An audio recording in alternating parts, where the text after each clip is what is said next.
Hello, this is Barbara Wagner, and you're listening to my Law of Attraction Substack, As Above Below LOA, found on lawofattraction.substack.com. Please check the article to use the hyperlinks to find more relevant information. Getting siloed into parallel realities. The algorithms are splitting us into different perceptual realities. Break free. I watched a recent video from TrueStream Media and wanted to write about it. I will share a small clip, but you should check out the full video. This is the most insane example of how everyone is experiencing completely different social medias at the exact same time. Like, this video, my boyfriend said he'd be over by 3 after golfing, and, it's just her every half an hour taking a video saying, oh, he's still not here, and it gets to 5 or 6 p.m, and he's still not here. I opened the comments of this video, and kind of as I expected, everyone was saying, oh, that's really rude, it's the disregard of her time, I don't like him, did he communicate with you? If not, then that's a red flag. Okay. I send this video to my boyfriend who was sat next to me, and then I said to my boyfriend, lol, look at the comments. Bear in mind, these comments were coming up at the top of the list. So as soon as you open the comments, these are the ones that came up for me. Tell me fucking why. My boyfriend opens the comments on his phone. Again, it's the first list of comments that come up. It's the same time on the same video. Or you could get your own hobby instead of waiting around for him. God forbid he has a good time. He meant before 3 a.m, he's ahead of schedule. No fucking wonder we're all so divided when you can look at the same comments on the same video and it'll change them based on who you are, and I presume based on other activity in the app. Now you might say, no way, there's no way, that's not happening, but you can easily go test this out for yourself. You just need to find somebody who's willing to let you look at their feed. If you find somebody that's mostly the same, political stripes and everything, it might not be as obvious. I sent a few random Instagram posts to my friend. I had her look at the comments on a post and screen capture those on her phone, and then on her husband's phone, who doesn't really use Instagram, just to see what the responses would be on a post that, would be sort of divisive, just to see, right? And they're totally different. He is being fed a different view of the digital landscape than what is being shown to her. So it's as if the algorithms themselves are feeding people into different worlds. This would be like if you went outside and found that somebody organized the entire world you saw in a way that when your significant other or your mother or your father or your siblings or friends or whoever else went outside saw something totally different from you. But meanwhile, you both have to exist in the same environment, right? You're busy arguing there's a rabid dog on the front lawn, and when they open the door, they're like, oh, it's a cute little puppy with bow ties in a basket. I love it. I'm going to go snuggle and nuzzle it up to my face. And you're like, no, it's going to eat your face off and give you rabies. And they're just looking at you like you're insane, right? These comments are not being organized in any kind of chronological order, the order in which they were posted, or what's most recently been posted, or even digital merit, which is totally problematic, and I'll get to that in a minute, but it's not as if the most liked or most viewed comment is at the top. This separating people into different comments by sex seems to be an Instagram issue, and since they're owned by Facebook or Meta, then Facebook likely has the same issues. I know that YouTube will show your logged in comments on the top, even if they're at the bottom of the comment list or hidden from the public. I don't know if YouTube has this exact issue, but people, including myself, have been complaining about comments just being removed, even if they're from the creator of the video. I have multiple YouTube accounts, and sometimes I log into hardly ever used ones as well. You will see drastically different types of videos when you log in. I'm just not sure if it has this exact comment issue, although you can test that out yourself. Later in the video, you see comments on a Biden video being separated by political leaning. I considered writing about this topic on the Drama of It All Substack because I wanted to mention the fact that social media companies are attempting to save their consumers of that media from seeing comments they might not want to see. There is a drama triangle dynamic here, but I want to focus more on the various worlds we attract. People self-sort into groups naturally. This is why our political commentary channels are designed as right, Republican versus left, Democrat. You could argue that's not even that natural, but it's a lot more natural than hearing completely different commentary while watching the exact same show. And that's essentially what's happening with the comment sections. The woman in the video was right that we look to the comments to hear what other people think. It's natural for us to do that. There's a tendency to want to fit into the group as we're a social species. Throughout human history, being part of a group has been crucial for survival. Fitting in with group enhances security, resources, and support. Being accepted by others reduces the risk of being ostracized or left out, which could lead to isolation and potential danger. Our brains think we're in literal danger if we don't fit in, and it stresses us out. The problem is, who are you fitting in with?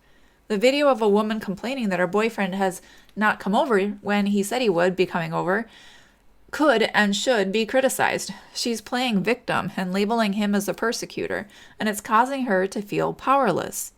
That's not healthy behavior to take to social media and complain your boyfriend hasn't shown up in such a manner. But if you're logged into the platform as a girl, presumably, you'll be shown other girls' comments that perpetuate the dramatic hysteria as quote-unquote normal. So if you see a bunch of comments acting like something is normal, you may believe that that's a good sampling and no one agrees with your opinion, then you will feel left out. People conform to others. Research the Ash Line experiment, and that's a link you can click to learn more. Please watch the whole TrueStream Media video. She talks about how comments change people's opinions and how comments with quote-unquote likes have more weight, but those likes can be paid for with bot farms. Social media platforms are trying to figure out what you believe and show you more of it, so you'll stay on their platform. I remember going on Facebook and editing what they thought were my political preferences. I wanted to share how to do that, but I can't find that option any longer. But while I was there looking, I found this. There is a comment reduced by fact-checking box where you can click don't reduce, reduce default, or reduce more. Mine was on the default because I never knew this was here. It was set to reduce, which means I saw less of content that had been fact-checked. Some people may have chosen to reduce more, and then they would see those fact-check stories less often and possibly never. Fact-checked articles or videos lean more Republican in my experience. That's another way to sort people into political groups. We attract our comments. The algorithms are taking data points from your sex if you input that into the platform. I think many platforms may be taking the control of these algorithms away from you. Minds.com, did ask me if I wanted to see content that is more disagreeable, so they're an exception to that. But they all want to try to show you things you'll be interested in, so they're tracking what you interact with.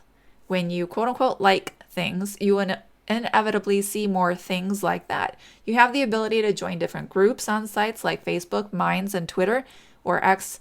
You can choose not to join groups that get you upset. We have personal responsibility to choose what we do or don't do, and all of those actions influence what we see, as always. You can also break free from those comment silos by logging out of the platform and looking at the post or video from a fresh logged out perspective. However, sometimes Facebook and maybe other platforms require you to be logged in to view some things. You can also choose to view most recent or all comments. I hate that Facebook tries to pick and choose which comments are shown. I always click on the all comments option. You have the power to influence your social media world. You could even try having 2 accounts, one female and one male, to see what the platforms might not be showing you. You could also get off of social media and into the real world where people are not able to stop you from hearing everyone's comments on a topic. I think it's beneficial to not get trapped into an echo chamber where you never hear criticisms of what you believe. But I also don't think it's beneficial to constantly listen to people who disagree with you just because you're afraid to be stuck in an echo chamber. I think there is a happy medium. The Trump assassination attempt.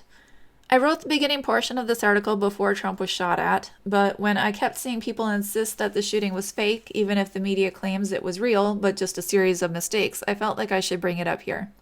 To those with a conspiratorial drama triangle mindset, all of the oddities lead them to think it was faked and Trump really wasn't shot.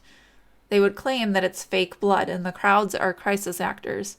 One comment suggests that because there are lots of women there should be total hysteria of screaming, and inconsolable women, and because there aren't, they're faking it.